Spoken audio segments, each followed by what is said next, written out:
السلام علیکم ورحمۃ اللہ وبرکاتہ۔ الحمدللہ وحدہ والصلاۃ والسلام علی من لا نبی بعد۔ معزز سامعین، اگر کوئی سوال کرے کہ قرآن مجید کا مرکزی موضوع کیا ہے، وہ کون سا موضوع ہے جس کے گرد 114 صورتیں یا ہزاروں آیات طواف کرتی ہیں، جس طرح حج پہ جانے کے بعد ہر حاجی کا مرکزی موضوع بیت اللہ ہوتا ہے، قرآن کے مضامین کا مرکزی موضوع کیا ہے جس کے ارد گرد صورتیں، رکوع، آیات طواف کرتی ہیں، تو بلا خوف تردید جواب ہے توحید۔ توحید وہ مرکزی موضوع ہے جس کے گرد پورا قرآن طواف کرتا ہے۔ اگر یہ مرکز نہ رہے تو کسی آیت کا مفہوم کھلتا نہیں ہے۔ توحید کو سمجھانے کے لیے قرآن مجید میں مختلف عقلی نقلی دلائل دیے گئے، اور اوسط ترین دماغ کو ذہن میں رکھ کر اللہ نے دلائل دیے ہیں۔ یہ نہیں کہ ایف اے والوں کو، ایم اے والوں کو، شیخ الحدیث کو، فقہا، ایسے نہیں۔ اوسط ترین درجہ، جس کو یہ پتہ ہے یہ امی ہے، یہ ابو ہے، یہ بھائی ہے، یہ گرمی ہے، یہ سردی ہے، یہ سورج ہے، یہ چاند ہے، جس کو اتنی چیزوں کا ادراک ہے، اس کو ذہن میں رکھ کر قرآن مجید نے دلائل دیے ہیں۔ اور دلائل اتنے شاندار ہیں، اتنے جاندار ہیں، اتنے مضبوط ہیں، اتنے بے لچک ہیں، مت پوچھیں۔ ایک دلیل، ام للانسان ما تمنا، چھوٹی سی آیت، 3-4 آیات، لفظوں پر مبنی، مشتمل، قرآن مجید کی ننھی منھی آیات میں ایک آیت، ام للانسان ما تمنا۔ دنیا میں کوئی ایک انسان دکھاؤ جس نے جو تمنا کی ہو پوری ہو گئی ہو۔ کیسے دلیل ہے؟ قیامت تک کے انسان، تمام طبقات، تمام لوگ، ان کو ایک چیلنج ہے، ایک انسان دکھاؤ، مالدار ہو، جاگیردار ہو، حکمران ہو، پارسا ہو، پی آر والا ہو، تعلقات، کوئی بھری کائنات، 7 ارب کے لگ بھگ انسان اب ہیں، کتنے پیوند خاک ہو گئے، کتنے مستقبل میں آنے کے لیے اپنی لائن کے لیے تیار بیٹھے۔ اور اس دلیل کے مخاطبین اپنے بھی ہیں، غیر بھی ہیں، یہود بھی ہیں، ہنود بھی ہیں، سارے ہیں، سارے زمانے ہیں، سارے انسان ہیں، بلا استثناء۔ ام للانسان ما تمنا، مفہوم اس کا یہ ہے کہ بھری کائنات میں کوئی ایک انسان دکھاؤ جو یہ کہے کہ میں نے جو تمنا کی، خواہش کی، آرزو کی، میری پوری ہوگی۔ کوئی نبی، غوث، کتب، ابدال، فقیر، شاعر، واعظ، ہر آدمی کہے گا ایک تمناؤں کا قبرستان ہے جو سینے میں دفن ہے۔ نوح علیہ السلام کی تمنا ہے کہ بیٹے کی ہدایت مل جائے، کتنی شدید تمنا ہے۔ آمنہ کے لال صلی اللہ علیہ وسلم کی تمنا ہے عتبہ، عتیبہ، شیبہ، نضر بن حارث، ولید بن مغیرہ یا اس قسم کا قبیلے کے لوگ تھے، ایمان لائیں۔ اب آدم کی تمنا ہے کہ حابیل کو قابیل قتل نہ کرے۔ کتنی تمنا ہے، دینی، دنیاوی، جسمانی، روحانی، ذہنی، اخلاقی، طبی، ایک تمناؤں کا جنگل اگ جاتا ہے۔ کچھ تمنائیں پوری ہوتی ہیں، باقی تمنائیں اگنے سے پہلے دفن ہو جاتی ہیں۔ سراپا آرزو ہونے نے بندہ کر دیا مجھ کو، وگرنہ ہم خدا ہوتے جو دل بے مدعا ہوتے۔ ہمارے بندے ہونے کا ایک سبب یہ ہے کہ ہماری کتنی تمنائیں، آرزویں، خواہشیں ہیں جو سینے میں دفن ہو جاتی ہیں۔ کتنی خوبصورت دلیل ہے، ام للانسان ما تمنا۔ دوسری دلیل اس سے خوبصورت، اللہ کہتے ہیں پوری کائنات کی مختلف نعمتوں گن کے کہتے ہیں ھذا خلق اللہ، یہ تو میں نے پیدا کیا۔ 20ویں پارے کا آغاز، من خلق السماوات والارض وانزل لکم من السماء ماء فانبتنا به حدائق ذات بہجہ ما کان لکم ان تنبتوا شجرا۔ آگے چلے جاتے ہیں الہ مع اللہ، 5-6 آیات میں 20-25 مخلوقات کا ذکر کرتے ہیں۔ یہ تو پیدا، ھذا خلق اللہ، یہ تو پیدا کیا میں نے۔ آسمان کس نے پیدا کیا، زمین کس نے پیدا کی، پہاڑ کس نے، یہ تو دنیا کے کوئی تہذیب، کوئی ملک آج تک یہ دعویٰ نہیں کر سکا میں اس کا خالق ہوں، کیونکہ خالق کو مخلوق سے پہلے ہونا چاہیے، اور خالق اس جیسی مخلوق کے دوبارہ پیدا کرنے پر قادر ہونا چاہیے۔ ایک آدمی ایک چیز ایجاد کرتا ہے دوبارہ بھی کر لے گا. ایک درزی ایک سوٹ سیتا ہے دوبارہ بھی سی لے گا. تم نے سیا کہ میں نے سیا, دلیل دو کہ کپڑا لا دو میں سی دیتا ہوں, تو دلیل جاندار ہوگی. مصور نے تصویر بنائی برشوں کے ساتھ, تم نے بنائی, کہاں کہ نہیں, کہ لاؤ پھر میں بنا دیتا ہوں. تو خالق کو یہ چیلنج رہنا چاہیے کہ جو کوئی کہے میں بنا دیتا ہوں, تو آسمان بنا دو, ایک پتہ بنا دو, ایک چیونٹی بنا دو, تو سارے دعوے زمین بوس ہو جاتے ہیں اگر کوئی کہے بھی. اور کائنات میں کبھی کسی نے ہاتھ کھڑا بھی نہیں کیا کہ آسمان میں نے کھڑا کیا, زمین کو میں نے بچھایا, ندیوں کو میں نے رواں دواں کیا, موسموں کو میں نے تبدیلی کی اجازت دی, سورج کو میں نے, کوئی بھی نہیں. تو اللہ کہتا ہے ھذا خلق اللہ, یہ تو میں نے بنائے. فارونی ماذا خلق الذین من دونہ, دوسری دلیل, میرے علاوہ جن کو تم مانگتے ہو ان کی کوئی تخلیق تو دکھاؤ. افمن یخلق کمن لا یخلق, کبھی خالق اور مخلوق برابر ہو سکتے ہیں؟ افمن یخلق کمن لا یخلق.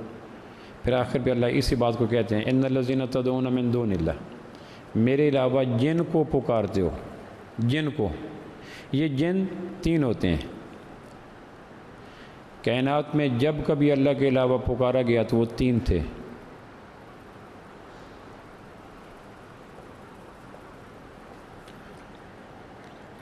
مرحوم صالحین کو پکارا گیا. من دون اللہ جب بھی لفظ ہے تو من دون اللہ سے مراد تین ہے. نمبر ایک, وہ صالحین, وہ پارسا, وہ نیک لوگ جن کی زندگیاں پاکیزہ گزری, حیات طیبہ گزری, تو مرنے کے بعد ان کو پکارا گیا. یہ پہلا, جیسے عیسائیوں نے عیسیٰ علیہ السلام کو, یہودیوں نے عزیر علیہ السلام کو, مشرکین مکہ نے حابیل کو. احد میں کہا حبل غالب آ گیا, تو حبل کون تھا؟ تو مرحوم حابیل. تو مشرکین مکہ نے حابیل کو پکارا, کسی نے کسی کو پکارا. تو من دون اللہ سے مراد تین ہیں, نیک مرے ہوئے لوگ. یہ ہر زمانے کے الگ الگ ہوتے ہیں, ہر زمانے کے نیک الگ ہیں, پارسا, ان کو پکارا گیا. نمبر دو, مظاہر فطرت, من دون اللہ سے مراد مظاہر سورج کو, چاند کو, گو ماتا, پہاڑ, دریا, آگ. اور تیسرا بے جان بت. ہمارے ہاں من دون اللہ کا مراد جب ترجمہ کریں گے تو مشرک مزاج لوگ قومے میں لکھ دیں گے بت. اپنے رزق روزی کو حلال کرنے کے لیے قرآن کی معنوی تعریف کرنے والے شر الدواب لوگ, اولئک هم شر البریہ. حالانکہ رزق روزی کے لیے چوری کر لو, ڈکیتی مار لو, قتل کر لو, لوگوں کے ایمان پہ نقب نہ لگاؤ. من دون اللہ, اللہ کے علاوہ, تو اللہ کے علاوہ صرف بت ہیں. تو ہندوستان کتنے صرف بتوں کو پوجتا ہے؟ وہ تو پہاڑوں کو پوجتے ہیں, گائے کو پوجتے ہیں, ہنومان کو پوجتے ہیں, بندر کو پوجتے ہیں, تو وہ تو نہ ہوئے. اس لیے محتاط علماء نے لکھا جب بھی من دون اللہ آئے تو تین ہیں. دنیا عیسائیت نے صالحین کو پوجا, مشرکین نے بتوں کو پوجا, اور کائنات کے دیگر عقل زدہ لوگوں نے مظاہر فطرت کو پوجا. تو اللہ کہتے ہیں ان الذین تدعون من دون اللہ. یہ دوسری دلیل, میرے علاوہ تدعون, پکارنا, میرے علاوہ جن کو پکارتے ہو کہ یا اللہ, ہاں لن یخلقوا ذبابا, وہ تو مکھی نہیں بنا سکتے. کتنا خوبصورت چیلنج ہے, دل کو چبھتا ہوا, دماغ کو دستک دیتا ہوا, حواس کو جھنجھوڑتا ہوا. لن یخلقوا ذبابا, مکھی ایک چھوٹی چیز کے لیے استعار ہے, ایک سمبولک ٹچ ہے. یہ نہیں کہ مکھی سے مراد مکھی ہی ہے, یہ نہیں. لن یخلقوا ذبابا, وہ تو مکھی بھی نہیں بنا سکتے. یا اللہ ایک وَلَوْ اجْتَمَعُوا لَهُ, سارے مل کے نہیں بنا سکتے. اب یہ بے جان بتوں سے کہنا تم تو مکھی بھی نہیں بنا سکتے, یہ سوال بھی سائل کے ذہنی افلاس کا ثبوت ہے کہ تم کس کو کہہ رہے ہو. کہ میں اس پتھر کو کہہ رہا ہوں تم مکھی بھی نہیں بنا سکتے. کہنے گئے تم سے بڑا پاگل کوئی نہیں, پتھر مکھی بنا سکتا, یہ تو سوال بھی فضول ہے. پتھر نے کب دعویٰ کیا کہ میں مکھی بنا سکتا ہوں؟ ایک آدمی پہلی جماعت کے بچے کو کہا تم تو جہاز بھی نہیں بنا سکتے. اس نے کہا یہ سوال ہی فضول ہے. پریپ کے بچے نے کب کہا میں جہاز بنا سکتا ہوں؟ کب کہا پتھر کے بت نے کہ میں مکھی بنا سکتا ہوں؟ تو یہ سوال سائل کے ذہنی افلاس کا ثبوت ہے کہ سوال کس سے کر رہے ہو؟ کہ پتھر سے. کیا سوال کر رہے ہو کہ مکھی بنا سکتا ہوں؟ کہ اس نے دعویٰ کیا میں مکھی بنا سکتا ہوں۔ وہیں یسلبہم الذباب شیئا، اور اگر مکھی ان سے کوئی چھین کے لے جائے، کھانے کے اوپر آتی ہے مکھی کے جو ونگز ہوتے ہیں، جو پاؤں ہوتے ہیں بالکل باریک باریک ہوتے ہیں بال کے برابر، وہ کبھی آ کے اس میں سے ذرہ لے لیتی ہے۔ اب مکھی کے پروں میں سے، مکھی کے پاؤں کے بال سے باریک ہیں، وہ اس کے بیچ میں پھنسا ہوا ذرہ کتنا ہوگا؟ یقیناً اس سے چھوٹا ہی ہوگا نا۔ مکھی نے اپنے باریک پروں کے ساتھ، پنجوں کے ساتھ، یا جو بال سے اس میں سے کیا اٹھایا؟ تو وہ تصور کیا جا سکتا ہے، اشارہ تو نہیں کیا جا سکتا۔ اشارہ تو اس کے ان جن پنجوں سے اٹھاتی ہے اس کا بھی نہیں ہو سکتا۔ اللہ کہتے ہیں سارے مل کر اس کے پاؤں میں پھنسے ہوئے ذرہ کو نہیں لے سکتے۔ ضعف الطالب والمطلوب، تم بھی کمزور اور جن سے من دون اللہ لات وہ بھی کمزور۔ وما قدر اللہ کا قدر، تم نے اللہ کی قدر ہی نہیں کی۔ یہ دوسری خوبصورت دلیل کہ دنیا کے کوئی انسان کہے اللہ کے علاوہ جس کو پوچھتے اس کو مکھی بنا دے، ہتھیلی پہ چراغ جل جائے گا نا۔ اس کے لیے کوئی لاجے، کوئی فلسفہ، کوئی منطق، کوئی علم، کوئی شریعت ضرور، جس سے تم امیدیں رکھتے ہو حاجتوں کی، یہ کرتا ہے یہ کرتا ہے، کہاں کرتا ہے؟ کہ یار ایک مکھی تو بنا دو۔ مردے زندہ کر لیتا ہے، زمین کو آسمان بنا دیتا ہے، تارے توڑ لا سکتا ہے، سمندر میں رستے بنا دیتا ہے بقول تمہارے۔ یہ چیزیں تو انسین ہیں نا، ہم نے نہیں دیکھی 1000 سال پہلے۔ اب بھی کوئی ایسے لوگ ہیں جو یہ کر سکتے ہیں، کہنے لگے ہیں کہ یار مجھے لے چلو ایک مکھی تو بنا دو، یہاں آ کے چاروں شانے چیت ہو جائے گا۔ ان کی طرف 1000 قسم کی خانہ ساز روایات منسوب کرے گا، 1000 قسم کے توہمات کی باتیں کرے گا، اور کہا جائے گا اب بھی اس کیلیپر کے سٹیٹس کے لوگ موجود ہیں، کہنے کہ ہاں، کہنے کہ مجھے لے چلو اور میں قرآن کی آیت کے مطابق ان سے کہتا ہوں مکھی بنا دو۔ تو یہاں آ کے پتاشے کی طرح پانی میں کھر جائیں گے، گھل جائیں گے۔ اور جب یہ بات نہ کرو تو اتنے کام ان سے کروا لیں گے، اتنے کام کے اللہ کے برابر کم از کم لگیں گے وہ، اگر بڑھا نہیں سکے تو۔ تیسری دلیل بڑی خوبصورت، افرائیتم ما تمنون۔ لیکن وہ دلیلیں نہیں جو اینٹیک ہیں، جو یونیک ہیں، جو افریقہ کے جنگل کے رہنے والوں کے لیے ہوں، یا امریکہ والوں کے لیے ہوں، یا شام والوں کے لیے ہوں، یا خاص دور کے لیے ہوں، یا خاص جینڈر کے لیے ہوں، یا خاص کتنے، ایسا نہیں۔ ہواؤں کی طرح، روشنیوں کی طرح، زمین پہ اگنے والے نباتات کی طرح دلیلیں ہیں۔ افرائیتم ما تمنون، تم میاں بیوی ملتے ہو کہاں؟ انتم تخلقونہ ام نحن الخالقون، ماں کے پیٹ میں تخلیق تم کرتے ہو اللہ کرتا ہے؟ چلو اب یہ کون کہے گا جی کہ ہمارے ہاں تو یہ آیت فٹ ہی نہیں آتی؟ افرائیتم الماء الذی تشربون، پانی پیتے ہو کہاں؟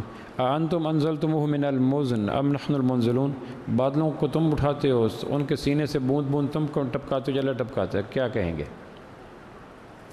افرائیتم النار التی تورون، یہ جو آگ جلاتے ہو، انتم انشاتم شجرتہا ام نحن المنشئون، جن چیزوں سے وہ آگ جلتی ہے وہ تم بناتے ہو یا اللہ بناتا ہے؟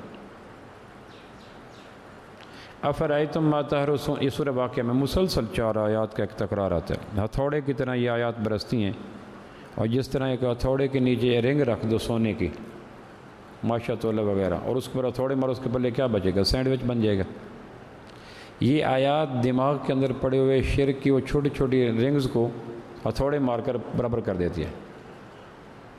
یہ جو تم بیج بکھیرتے ہو، افرائیتم ما تحرثون، بیج بکھیرتے ہو، انتم تزرعونہ ام نحن الزارعون، انتم نحن کی تکرار چلتی ہے۔ یہ زمین کے نیچے اگانے کے مراحل تم طے کرتے ہو یا اللہ کرتا ہے؟ سبحان اللہ۔ تو آج تک کوئی یہ نہیں کہہ سکتا کہ ہمارے ہاں فصلیں نہیں ہوتی ہیں، ہمارے ہاں اولاد پیدا نہیں ہوتی، ہمارے ہاں بادل نہیں برستے، ہمارے ہاں آگ نہیں جلتی۔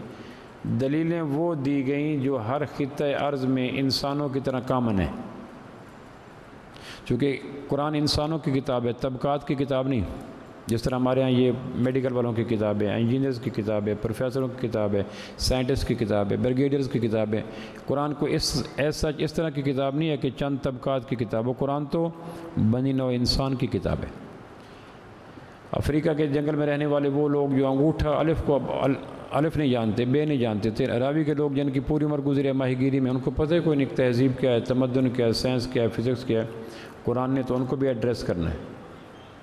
لہٰذا قرآن کی دلائل سورج کی طرح، چاند کی طرح، ہواؤں کی طرح، پانیوں کی طرح، زمین کی طرح، پھل پھولوں کی طرح عام ہوتے ہیں۔ اس کے لیے یہ ہے کہ کندھے پہ سر ہو اور سر میں دماغ ہو، اور دماغ کسی کے یہاں گروی نہ ہو، بس۔ یہ ہم گروی دماغ رکھ دیتے ہیں، یہ المیہ ہے۔ دماغ جب کسی کے ہاں رکھ دیتے ہیں، اس کے بعد پھر ہزار کوشش کر لو، پھر بیکار ہے۔ عمر میری تھی مگر اس کو بسر اس نے کیا۔ چوتھی دلیل بڑی خوبصورت ہے، بڑی اپیلنگ ہے۔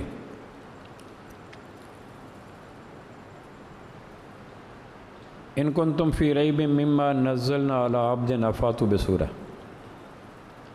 تم ایک قرآن جیسا قرآن بنا کے لو، قرآن جیسی صورت بنا کے لو، قرآن جیسی 10 صورتیں بنا کے لو، یہ بھی قرآن مجید۔ فاتوا بسورہ من مثلہ وادعوا شہداءکم من دون اللہ ان کنتم صادقین۔ پورا قرآن بناؤ نہیں، 10 آیتیں بناؤ نہیں، ایک صورت بناؤ نہیں۔ یہ بھی صدیوں سے اللہ کی وحدانیت کا چمکتا ہوا آفتاب جہاں تاب ہے۔ اسلام کی جڑوں میں تیزاب پھینکنا بڑے عرصے سے معمول رہا، لیکن کوئی آج تک یہ نہیں کہہ سکا میں قرآن جیسا کلام بناتا ہوں۔ حالانکہ عرب یہودی بھی ہیں، عرب عیسائی بھی ہیں، عرب دہریے بھی ہیں، عرب ایتھیسٹ بھی ہیں، اور عربوں کا ذوق بھی ہے وہ جو نان مسلم ہیں کہ ہم کسی طرح اسلام کو چیلنج کر دیں، روٹ لیس کر دیں، لیکن کوئی نہیں۔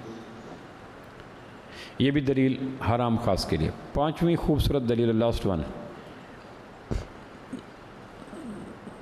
تمہارا عزیز فوت ہو رہا ہوتا ہے، ایسے تلخ تجربات ہوتے ہیں کہ ڈاکٹر جواب دیتے ہیں گھر لے جاؤ، خدمت کرو۔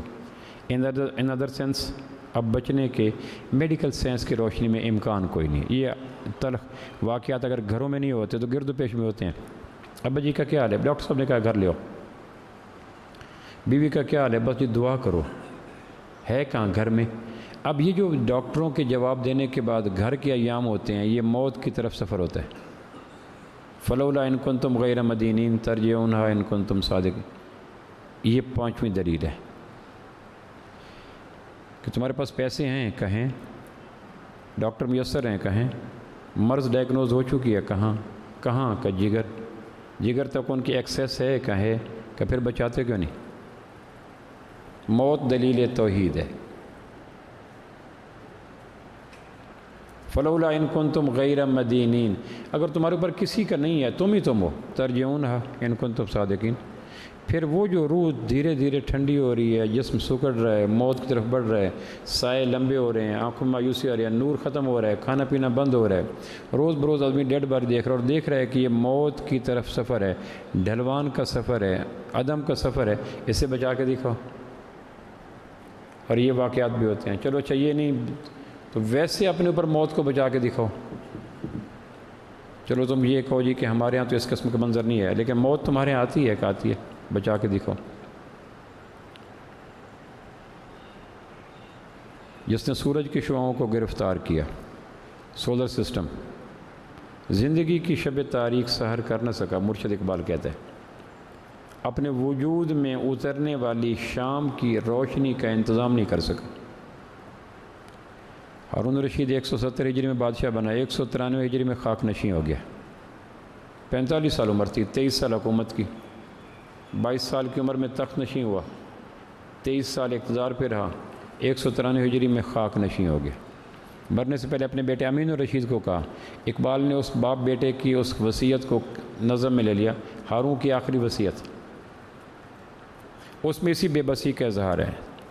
ہارون نے کہا وقت رحیل اپنے پسر سے، رحلت کے وقت پہ ہارون اپنے بیٹے سے کہہ رہا تھا، جائے گا کبھی تو بھی اسی راہ گزر سے۔ بیٹے یہ خاک نشینی اور تخت نشینی ڈرامے ہیں، پوشیدہ ہے کافر کی نظر سے ملک الموت، لیکن نہیں پوشیدہ مسلمان کی نظر سے۔ موت کو ایک خطے کی چیز ہے، ایک طبقے کی چیز ہے، ایک علاقے کی چیز ہے، موت بھی بین الاقوامی چیز ہے۔ دنیا کے شاید کوئی قبیلہ ہو جہاں موت کے سائے نہ آتے ہوں۔ تو پانچواں چیلنج یہ ہے کہ اگر اللہ کی ذات کے علاوہ کوئی اور ہے تو کیا مرنے والا مرنا چاہتا ہے؟ آمنہ کے لال صلی اللہ علیہ وسلم کا 6 ربیع جون 12 ربیع الاول کو وصال ہوا بعض تاریخ کی کتابوں میں۔ 7 ہجری کو غزوہ خیبر کے اختتام پر زینب مرحب کی بھابی نے بکری کی ران میں زہر ملا کے دیا تھا آپ کو، اور آپ نے وہ کھا لیا کہ یہ میری طرف سے دعوت قبول فرمائے۔ ایک صحابی اور بھی تھے، اس نے بھی کھا لیا۔ آپ نے بوٹی منہ میں رکھی تو کہا انہو مسموم، آواز ہے یہ زہر ہے، تو آپ چبا چکے تھے، دانتوں میں کسی درجے پہ گرائنڈ کر چکے تھے، اور اس بوٹی کا نکل کے جو زہر تھا وہ زبان اقدس کے ذریعے لعاب بن کر غذا کی نالی سے پیٹ میں چلا گیا۔ بس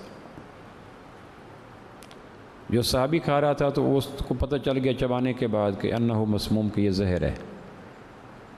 زینب بھابی تھی مرحب کی، دیور کے قتل کا بدلہ اس نے حربی میدان کی بجائے خدعی میدان میں لیا، دھوکے کے جہان میں، الحرب خدا۔ تو صحابی کھا گئے، چبا گئے، نگل گئے، اور پھر وہ وفات ہوگی، اور وفات بھی آمنہ کے لال صلی اللہ علیہ وسلم کی ران پہ سر تھا جب ان کی وفات ہوئی۔ قرب ساقی کی وضاحت تو بڑی مشکل ہے، ایسے لمحے تھے جو تقدیر میں کم آتے ہیں۔ یعنی موت کیسی تھی کہ کائنات کے صحیفے کی تلاوت ہو رہی تھی، آنکھیں آمنہ کے لال کے چہرے کی تلاوت کر رہی تھی، اور جو رحل تھا وہ اللہ کے محبوب کے ران مبارک تھی، اور جو قرآن تھا وہ اوپر تھا۔ رحل میں سر تھا اور قرآن کی تلاوت تھی، مدینہ کا ماحول تھا اور 7 ہجری تھی۔ غزوہ خیبر کے اختتام پہ یہ منظر ہوا۔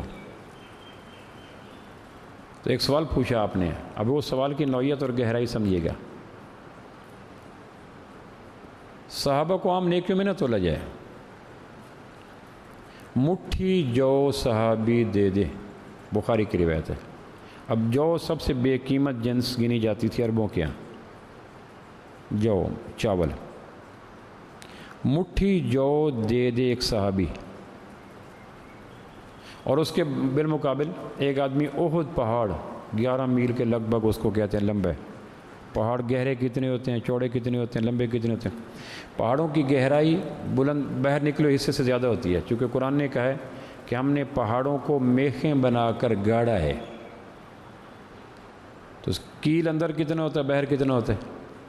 اگر اس کو میخ ہی تصور کی جائے، جب ہم کیل لگاتے ہیں لکڑی میں تو اس کے اندر کتنا چلا جاتا ہے، باہر کتنا ہوتا ہے؟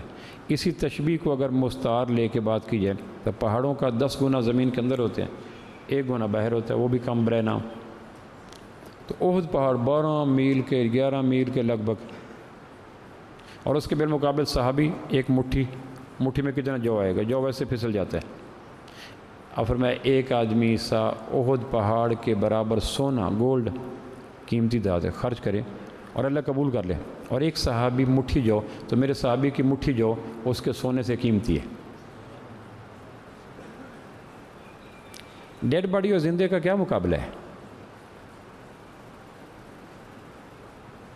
زندہ جتنا گیا گزرا ہو اس پہ احکام تدفین نہیں لگتے، مر جانور جتنا پارسا ہو اس سے خوف بھی آتا ہے، اس سے بدبو بھی آتی ہے، اور اس کو دفن کرنے کو دل بھی کرتا ہے۔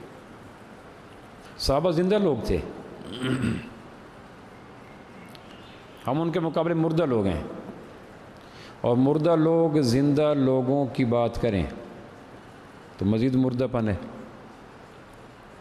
صحابہ کو نہ تولا جائے۔ صحابہ کے نامہ اعمال میں جو ایک عمل ہے کہ ایمان کی حالت میں آمنہ کے لال صلی اللہ علیہ وسلم کے روئے طابہ کی زیارت، مصحف کی تلاوت، یہ وہ نیکی ہے جس نیکی کا متبادل کائنات کی نیکیوں میں ہے ہی کوئی نہ۔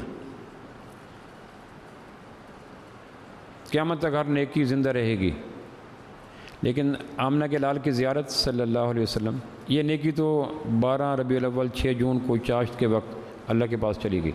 لہٰذا صحابہ کی اس نیکی کی بنیاد پہ کہا گیا، حدیث صحیح، امام نووی نے اپنے مقدمے میں لکھا ہے، حدیث صحیح ہو اور صحابی کی تنقیص نکلتی ہو تو اس حدیث صحیح کی تعویل محدثین پہ واجب ہے۔ اول تو حدیث صحیح ہو ہی نہیں سکتی جس پہ صحابی کی تنقید نکلتی ہو، اور اگر کوئی کڑی شرائط کے مطابق ایسی حدیث نکل بھی ہے، تاریخ نہیں، تاریخ تو ہے ہی رتب و یابس، تاریخ تو ہے ہی انسانوں کے ذوق اور میلان کی چیز، تاریخ تو ہے ہی بادشاہوں کی چاہت کی تکمیل کا نام، تاریخ تو ہے ہی صدیوں بعد آنے والے جھوٹ سے سچ نکالنے کی محنت کا نام، تاریخ تو ہے ہی بھوسا، تاریخ کی کیا بات ہے؟ حدیث ہو اور کڑی شرائط پہ تلی ہو اور چھن کے سامنے آئی ہو اور اس پہ حدیث صحیح کے احکام لگ جائیں، اس کو ایسی تعویل کرنا واجب ہے۔ صحابہ کا مقام بچانا فرض ہے۔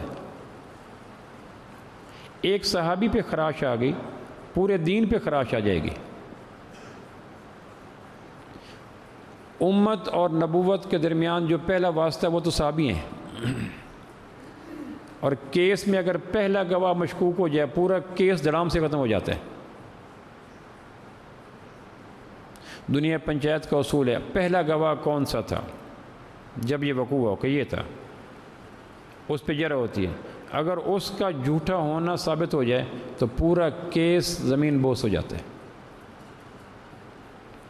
نبوت اور امت کے درمیان پہلے گواہ تو صحابہ ہیں، اور اگر پہلے گواہی مشکوک ہو گئے تو پھر دین کہاں بچاؤ گے؟ قرآن تو انہوں نے لکھا ہے، اللہ کے محبوب نے تو ایک آیت بھی نہیں لکھی، ایک آیت بھی نہیں لکھی آمنہ کے لال صلی اللہ تعالی وسلم نے، پورا قرآن تو صحابہ نے لکھا۔ خیر یہ بات الگ نکل گئی۔ میں یہ بتانا چاہ رہا تھا، اس دور کے فتنوں میں ایک فتنہ یہ ہے کہ اسلام کی جڑوں میں تیزاب ڈالا جائے، اور اسلام کی جڑوں کا تیزاب یہ ہے کہ صحابہ کو تختہ مشق بنایا جائے، موضوع تنقیس بنایا جائے۔ کون بنائے؟ یعنی کہ تیسری نسل مشکوک ہے، ولدیت کا خانہ مشکوک ہے، تو پانچویں دلیل یہ ہے فلولا ان کنتم غیر مدینین ترجعونہا ان کنتم صادقین۔ ہارون نے کہا وقت رحیل اپنے پسر سے، جائے گا کبھی تو بھی اسی راہ گزر سے، پوشیدہ کافر کی نظر سے ملک الموت، لیکن نہیں پوشیدہ مسلمان کی نظر سے۔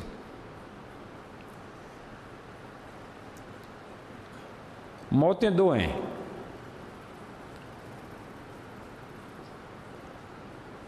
اور دونوں کو ثبوت قرآن سے ملتا ہے۔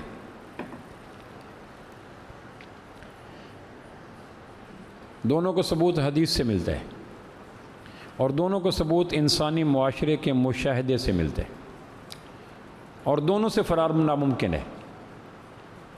ایک سورہ انعام میں ذکر ہے، ایک موت کا ذکر ایک دفعہ پورے قرآن میں سورہ انعام میں ہے، وہ کیا ہے؟ هو الذی یتوفاکم باللیل، یہاں فوت کا لفظ ہے، هو الذی یتوفاکم باللیل، اللہ وہ ہے جو رات کو تمہیں فوت کرتا ہے۔ یہ قرآن ہو گیا، سورہ انعام ہوگی۔ اللہ وہ ہے جو رات کو تمہیں فوت کرتا ہے، یتوفاکم باللیل۔ اس سے ایک ثبوت یہ ملا کہ نیند رات کی نیند ہے، باقی نیند نہیں ہے۔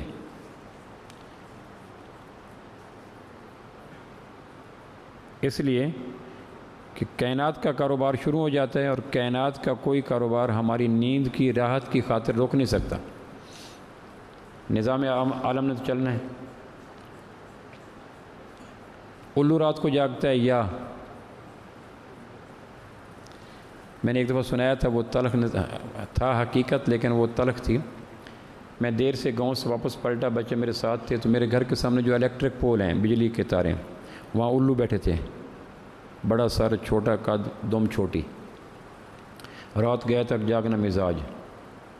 نیچے اس تار کے نیچے تھڑا بنا ہوا تھا گھر کے آگے، اس میں کچھ نوجوان موبائل دیکھ رہے تھے۔ ایک آدمی کا بیٹا بھی وہاں بیٹھا تھا، وہ اس کو ڈھونڈتے ڈھونڈتے آیا۔ اس نے آگے دیکھا کہ وہ موبائل دیکھ رہے ہیں 2-4 بچے، اس کو نہیں پتہ، اس نے کہا الو کے پٹھے چلو گھر، تو وہ نہیں گیا، الو چلا گیا۔ میں نے خود دیکھا، الو اڑ گیا، اس کو شرم آئی کہ کس کو میرا پٹھا قرار دے رہا ہے، عزت میری بےزتی ہے، تو الو اڑ گیا، پٹھے بیٹھے رہے۔ تو راتوں کو یہ الو جاگتا ہے یا اب وہ نہیں بولیں کہ جن کے اوپر یہ فرد جرم آج رات ہی عائد ہو جائے گی کہ پٹھے جاگ رہے ہو بھائی، یہ تھپکی دے دیا کرو اپنے آپ کو، پٹھے جاگ رہے ہو۔ هو الذی یتوفاکم باللیل، اللہ وہ ہے جو رات کو تمہیں فوت کرتا ہے۔ تو قرآن نے آگے حدیث میں آگے جب سو تو کہو اللہم بسمک اموت، حالانکہ سو رہا ہوتا ہے، اللہ تیرے نام پہ مر رہا ہوں، اموت موت، انوم نہیں کہا کہ تیرے نام پہ سو رہا ہوں، اللہم بسمک اموت، اللہ تیرے نام پہ مر رہا ہوں۔ اور صبح جاگو تو کہو الحمدللہ الذی احیانا بعد ما اماتنا، اللہ تو نے حیات دی موت کے بعد، یہاں بھی حیات اور موت کا لفظ ہے۔ اور تیسرا تجربہ کیا ہے، انسانی مشاہدہ کیا ہے کہ دنیا کے کوئی انسان ایسے نہیں، بھوک کے بغیر کئی دن نکال جاتے ہیں، پیاس کے بغیر کئی دن نکال جاتے ہیں، نیند کے بغیر 24 گھنٹے نہیں گزرتے، ہر آدمی کو مرنا پڑتا ہے۔ اللہ قرآن مجید میں چیلنج کرتا ہے نا، قل ان الموت الذی تفرون منہ فانہ ملاقیکم، وہ تو بڑی سورہ جمعہ بڑی موت کی بات ہے نا، قل ان الموت الذی تفرون منہ فانہ ملاقیکم، وہ تو بڑی موت کی بات ہے جس میں ہم بے بس ہوتے ہیں۔ ہمارا ثانیہ یہ ہے کہ ہم تو 24 گھنٹے میں چھوٹی موت سے نہیں بچ سکتے۔ اب کئی یہاں بیٹھے ہوتے ہیں کیلولہ کر لیتے ہیں، میں دیکھ رہا ہوتا ہوں، میرے دیکھتے دیکھتے واردات کر لیتے ہیں، اور پھر پتہ بھی نہیں چلتا، جب ہلاؤ تو پھر ایسے آنکھیں کھولیں گے جیسے بنا آسمان سے نیچے آئیں اللہ سے باتیں کر کے، میرے سامنے واردات ہو جاتی ہوتے 2-3 پیس ہی ہیں، لیکن یہ پیس 3-4 دائیں بے والوں کا بھی راستہ لے جاتے ہیں، کیونکہ متعدی مرض ہے نا، جمائی اور اونگ یہ متعدی مرض ہے۔ ایک آدمی جمائی لیتا ہے نا تو 5-6 کو جمائی آ جاتی ہے، دیکھا نہیں آپ نے کبھی؟ لکھا ہوتا ہے فرنٹ سیٹ پہ سونا کیوں جی؟ وہ کیوں ہے کہ وہ ڈرائیور کو بھی آنکھوں میں نیند اتر آتی ہے۔ اور میں اکثر کہا کرتا ہوں دونوں ٹانگیں اٹھانا جیسے یہ ہوتی ہے، پھر بازوؤں کا ہلکا دینا یہ ہوتا ہے، نیت کرتا ہوں نیند کی واسطے اس بیان کے اللہ اکبر، یہ نیت ہے، جس طرح نماز کی نیت نہیں کرتے۔ بڑے اطمینان سے آ کے بازو چڑھائیں گے، سر نے پھر ایسا کوکڑا شروع ہو جائے گا، پھر ایک آنکھ بند ہوگی دوسری بند ہوگی، اور پھر اس کے بعد مراقبہ شروع اور عرش معلیٰ کی سیر شروع ہو جائے گی۔ پھر کہیں گے بڑا سکون ہے، پھر کیسا سکون ہے، قرآن سے محروم ہو کے اٹھ گئے۔ ایک آدمی نے کہا فلاں قوالی چلتی ہے تو مجھے وجد طاری ہو جاتا ہے، مجھے پتہ نہیں چلتا، بعض ہوتے ہیں نا فلاں قوالی تو میں اپنے آپ میں رہتے نہیں۔ اس نے کہا نہیں غلط کہہ رہے، اس نے کہا نہیں، اس نے کہا چلو یوں کرو 20 فٹ دیوار پہ تمہیں بٹھاتے ہیں، نیچے قوالی چلاتے ہیں، آئے تمہیں وجد، بولو 20 فٹ دیوار کھڑی اس کے اوپر تمہیں بٹھاتے ہیں، جس قوالی کے بعد تم بے خود ہو جاتے ہو، پتہ نہیں چلتا، وہ شروع کرتے ہیں، پھر دیکھتے ہیں بے خود ہوتے جو نہیں ہوتے۔ اب ہوگا بے خود، بولو جی۔ بے خود اس وقت ہوتا ہے جب آگے پیچھے تکیے ہو، نیچے کارپیٹ ہو، ٹھنڈا اے سی ہو، جام چڑھائے ہوں، بے خود ہو جاتا ہے۔ مزہ تب ہے کہ اب اس دیوار پہ جہاں اترنے کے بعد سیدھا آرتھوپیڈک کے پاس جائے گا، اس کو اب بے خود ہو جاؤ۔ تو تیسرا یہ ہے کہ ہمارا مشاہدہ ہے روز کا، ہم چھوٹی موت سے بچ نہیں سکتے۔ شاید ہم میں سے کوئی ایک آدھ ایسا ہو جو 24 گھنٹے جاگ جائے۔ سزاؤں کی دنیا میں سب سے خوفناک سزا مرغن غذائیں اور نیند نہ آنے دینا، اور سوال کرتے جانا، سوال کرتے جانا، ایک سوال اس کو کیے جاؤ کیے جاؤ کیے جاؤ کیے جاؤ، اور غذائیں مرغن دو، اوور دو، اور دماغ کے اندر ساری باتیں نکال دو سوال کر کر کے۔ اب یہ خواب کے اندر جواب دینا شروع کر دے گا، نیند سولی پہ آ جاتی ہے۔ تو تیسری دلیل یہ ہے کہ کوئی آدمی ایسا نہیں ہے جو اس کی نیکی اپنی جگہ، میں سوتا نہیں ہوں، میں پہلوان ہوں سوتا نہیں ہوں، میں جرنل ہوں سوتا نہیں ہوں، پورے ملک وزیر اعظم ہوں سوتا نہیں ہوں، ساری چیزیں بے بس ہو جاتی ہیں اور اس کو چھوٹی موت کی وادی میں روزانہ اترنا پڑتا ہے۔ پھر چھوٹی موت سے اترتے ہیں تو چھوٹی موت سے پہلے کچھ چھوٹی علامات آتی ہیں۔ جب نیند آتی ہے نا، چھوٹے بچوں کو بھی جمائی آنا شروع ہو جائیں گی، تو میں محسوس کر لیتے ہیں بس کو نیند آئی ہے، وہ تھپکی دے کر سلا دیں گے۔ ہلکی ہلکی علامات آئیں گی، بڑوں میں جمائی آتی ہیں، آنکھیں گرنا شروع ہو جائیں گی، وائپر گرنا شروع ہو جائیں گے، یہ علامات ہیں۔ چھوٹی موت ایٹ ونس نہیں آتی، چھوٹی موت سے پہلے چھوٹی چھوٹی علامات آتی ہیں. بڑی موت بھی اچانک نہیں آتی، بڑی موت سے پہلے بھی علامات آتی ہیں. چھوٹی موت کی علامات کو ہم جانتے ہیں، ہم دیکھتے ہیں، ہم کہتے ہیں سو جاؤ یار بس کرو، مہمان کے پاس سو جاؤ. وہ کیوں کہتے ہیں؟ کہتے ہیں اب آپ کو علامات ظاہر ہو گئی ہیں، اس کے بعد نیند ہی ہوگی. چھوٹی موت کسی کو آ جائے اور ایک آدمی آپ کے پاس ہے، آپ کا بزرگ ہے، پارسا ہے، آپ اس کے مرید ہیں، آپ اس سے اپنے کو مسائل ڈسکس کر رہے ہیں، بچوں کے، بیٹی کے، شادی کے مسائل، رشتوں کے، دوستوں کے، دشمنوں کے، اور وہ سن رہے. پھر آپ نے دیکھا کہ چھوٹی موت کے علامات اس پہ ظاہر ہو گئی، اس کو جمائیاں آئیں، اس کی آنکھ سے پانی نکلا، اس کے وجود میں انگڑائیاں آئیں، اس کے آنکھیں گرنا شروع ہو گئیں، اس کی پلکیاں گرنا شروع ہو گئی. پھر ایسا ایسا آپ نے دیکھا اس میں کبھی ایسے کبھی لڑکنا شروع ہو گیا، وجود پہ اختیار ختم ہو گیا، ہاتھ گر گیا. پھر آپ چپکے سے بیٹھ جاتے ہیں اور وہ سو جاتے ہیں. سونے کی پہلی گھڑی یہ ہے کہ ہلکے ہلکے خراٹے آتے ہیں. ایمانداری سے کہیں، چھوٹی موت میں جانے والے سے پہلے ہم اس کے سامنے اپنے مسائل رکھ رہے تھے، یہ بیٹی کا یہ مسئلہ ہے، دوست کا یہ مسئلہ ہے. جب خراٹے آئیں گے پھر ہم اپنی حاجات جاری رکھیں گے. بولیں جی. جب اس کو خراٹے آ رہے ہیں تو وہ جو حاجات، مسائل، پریشانیاں بیان کر رہے تھے اب کیوں نہیں رکھتے؟ حالانکہ مرا تو نہیں ہے، اس کی سانسیں بھی آ رہی ہیں، اس کو خراٹے بھی آ رہے ہیں. آپ سوچتے ہیں کہ یہاں اب اس کے سینسز ختم ہو گئے، اب نہ میری بات سنے گا نہ جواب دے گا. تو بڑی موت کے بعد تو ہم حاجتیں رکھتے ہیں. ہم کیسے شیر دل لوگ ہیں، چھوٹی موت کے بعد مسائل رکھنا چھوڑ دیتے ہیں. یہ روز کا تجربہ ہے. اور جب بڑی موت آ جاتی ہے، تجہیز، تکفین، تدفین، مٹی دیبیں، پھر حاجتیں رکھنا شروع کر دیتے ہیں. ہم عجوبے ہیں یا نہیں؟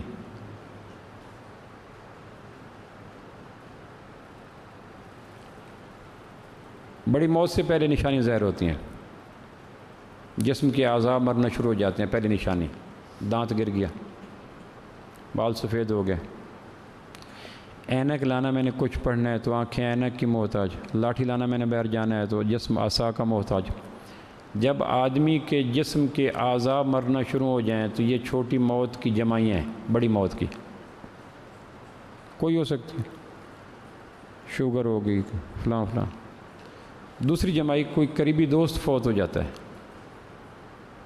کہاں گئے تھے؟ اور میرے مارکیٹ کا دوست تھا، وہ فوت ہو گیا. دکان میرے سامنے تھی، 30 سال سے ہم اکٹھے کھانا کھاتے تھے. یہ دوسری انگڑائی ہے.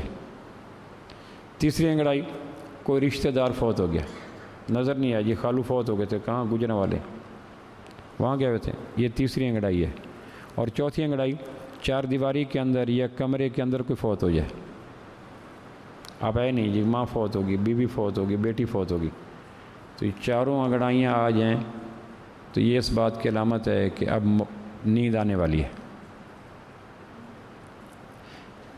پھر چھوٹی موت میں ہم چلے جاتے ہیں تو اپنے اوپر اختیارات ختم ہو جاتے ہیں. جتنا ذہین ہو، جتنا دانا ہو، چھوٹی موت کے آنے کے بعد اس کے اوپر اپنے وجود کے اختیارات ختم ہو جاتے ہیں. سو گیا جی، کوئی سوال کر لو، سو گیا ہے. اتنا ذہین، اتنا فتین کہ جی سو گیا ہے. تو چھوٹی موت آ کر آدمی کے سارے سینسز ختم کر دیتی ہے. اب سوال کریں تو جواب کوئی نہیں، بات کریں تو جواب کوئی نہیں، گفتگو کریں تو دل کوئی.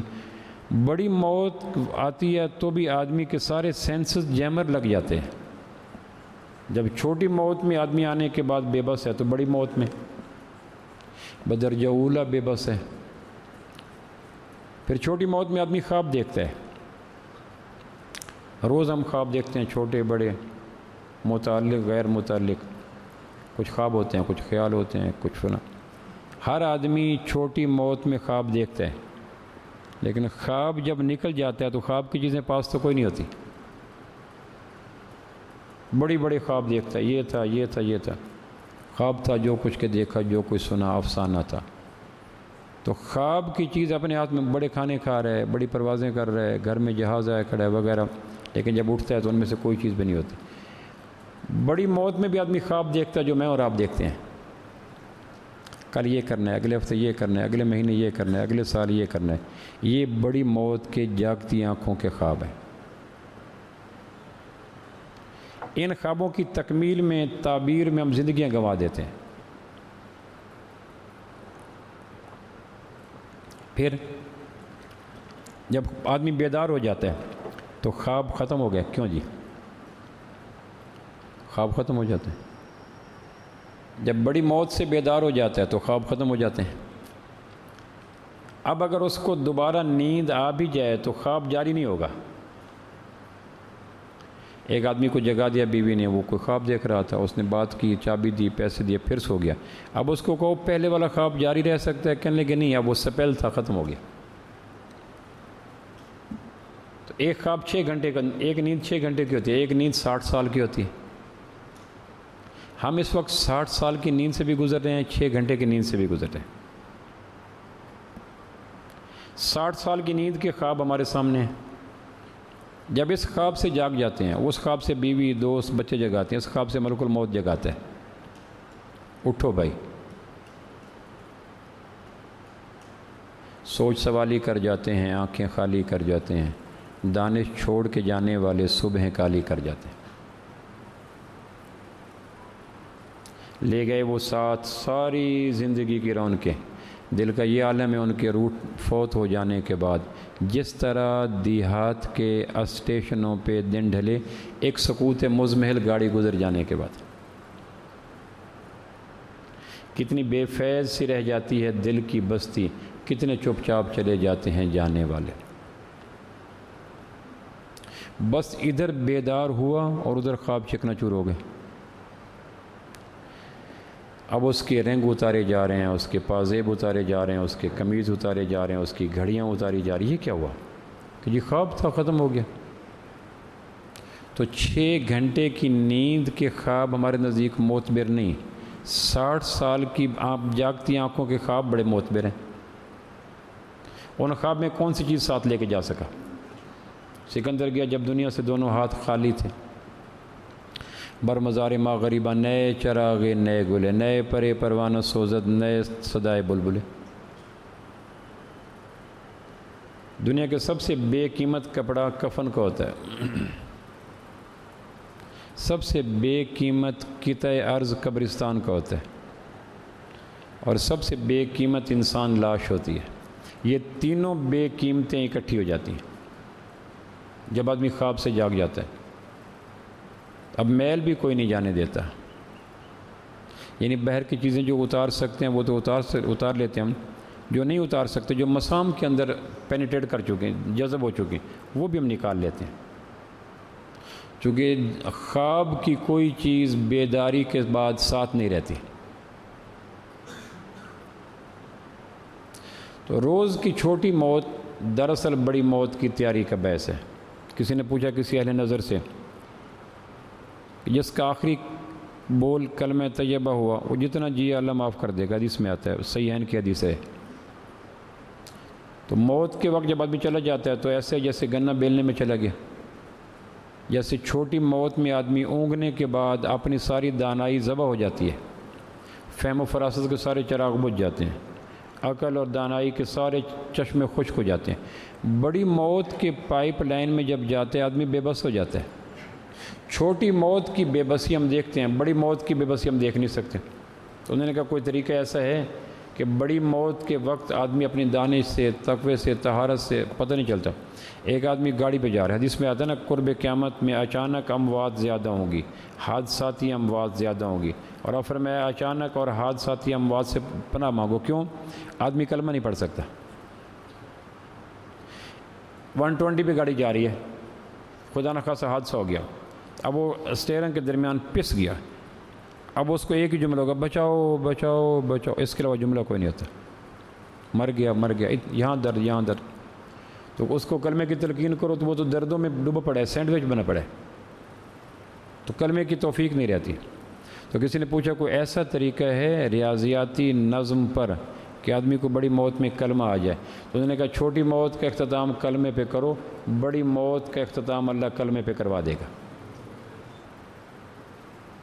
اینڈرائڈ سیٹ کے آنے کے بعد بڑے بڑے دینداروں کی چھوٹی موت ڈرامے اور گانوں پہ ہو رہی ہے. رات تک دیر تک موبائل کے آن کرنے والے لوگ، اس کا سب سے بڑا نقصان یہ ہے کہ کلمے کی موت ناپید ہوگی. پہلے سنتے تھے کلمہ پڑھا کلمہ پڑھا کلمہ. اب انہیں ڈھونڈ چراغ رخ زیبا لے کر، اب تو کسی کو بارے میں سنتے ہیں تو تعجب ہوتا ہے، کلمہ پڑھا اس نے، کیسے پڑھیں؟ تو چھوٹی موت پہ جہاں سینسز بحال تھے، حواس خمسہ سلامت تھے، زبان اور ہونٹ اپنے ہاتھ میں تھے، تب نہیں پڑھا۔ بڑی موت پہ ڈرامے کرتے ہیں کہ یہ کلمہ ملے، کلمہ ملے، کلمہ کیسے ملے؟ اجاڑ موسم میں ریت دھرتی پہ فصل بوئی تھی چاندنی کی، بلکہ اس سے پہلے ایک شعر ہے، تم ایسا کرنا کہ کوئی جگنو کوئی ستارہ سنبھال رکھنا، میرے اندھیروں کی فکر چھوڑو تم اپنے گھر کا خیال رکھنا۔ اور اسی کا ہے اجاڑ موسم میں ریت دھرتی پہ فصل بوئی تھی چاندنی کی، اب اس میں اگنے لگے اندھیرے تو جی میں کیسا ملال رکھنا۔ ریت پہ چاندنی کاشت کی، چھوٹی موت کا اختتام ڈراموں پہ کیا، تو بڑی موت کا اختتام پھر گالیوں پہ، بے بسی پہ، اس پہ ہوتا ہے اور آدمی مر جاتا ہے۔